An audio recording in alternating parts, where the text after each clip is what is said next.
Another moment where I miss so much the ambience of the Philippines.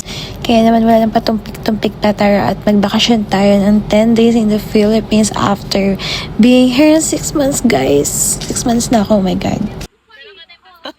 Ala, hindi niya mabuhat. Hindi mo mabuhat. Hindi mabuhat ni Kuya. Ito, 40. Oh, hindi ah. Mas mabigat pa ba yun nung akin una?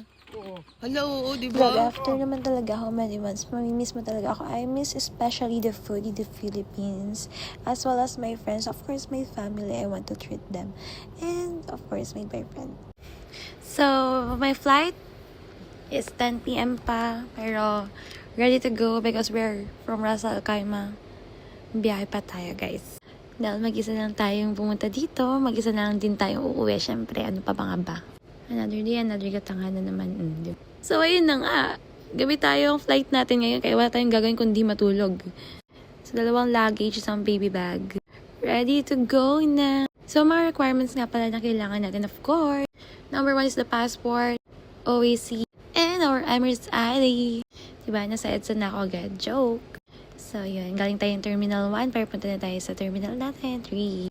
What a nice view. At empty nga ang ating window seat, kaya doon tayo sa window seat. O, diba, ang bait talaga ni Lord.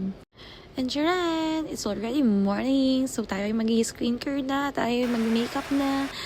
Kasi ayoko naman bumaba at magpakita sa aking jowan. Napaka-haggard ko, diba? And buti na lang, wala akong katabi. Kaya hindi na ako nahiya mag-ganito-ganito doon. Pasensya sa mga magaling mag-makeup, hindi talaga ako magaling. Charan! Siyempre, dadaan muna tayo sa Boracay. Saglit lang tayo dito dahil hindi naman natin talaga to pakay, pero siningit ko lang talaga siya. Siyempre naman, kahit kapitbahay lang naman yung beach doon, dito pa rin tayo. Thank you, JRPA! Dahil sa Island Store. Kami lang nakasakay sa bus nila. Private yarn.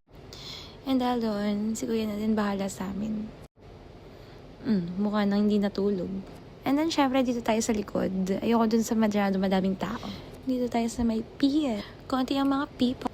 Ayun lang, guys. Bye.